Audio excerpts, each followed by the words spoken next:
திருச்செந்தூர் முருகன் கோவில் குடமுழுக்கு விழா நாளை காலை நடைபெறவுள்ள நிலையில் ராஜகோபுரம் மற்றும் கோவில் வளாகம் முழுவதும் வண்ண விளக்குகளால் அலங்கரிக்கப்பட்டுள்ளது. இது குறித்த செய்தியாளர் சுடலைக்குமார் வழங்கும் தகவல்களை தற்போது கேட்கலாம். சுடலைக்குமார், திருச்செந்தூர் கோவில் கும்பாபிஷேகம் நாளை தினம் வெகு சிறப்பாக நடைபெறவிருக்கிறது. இதனால் கோவில் முழுவதும் சிறப்பான அலங்காரம் மேற்கொள்ளப்பட்டிருக்கிறது. இது தொடர்பான விவரங்களை சொல்லுங்க.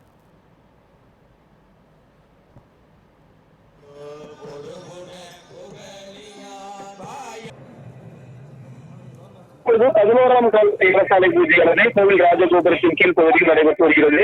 நாளை காலை 4 மணிக்கு 12வது கால யாகசாலை பூஜை நிறைவு பெற்ற பின்னர் அந்த கும்பங்களுக்கு குடமுழுக்கு முன்னீராட்டு விழாவானது நடைபெற இருக்கின்றது.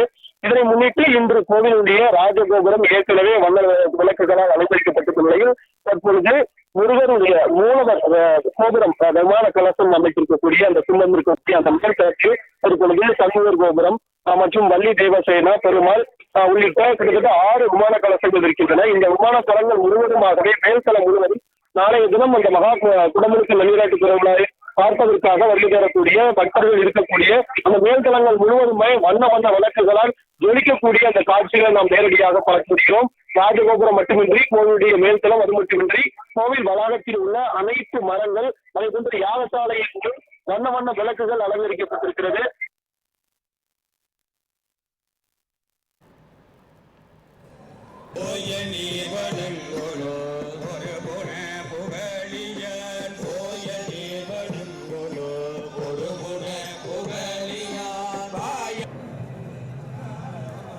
விவரங்களுக்கு நன்றி சுடலைக்குமார்.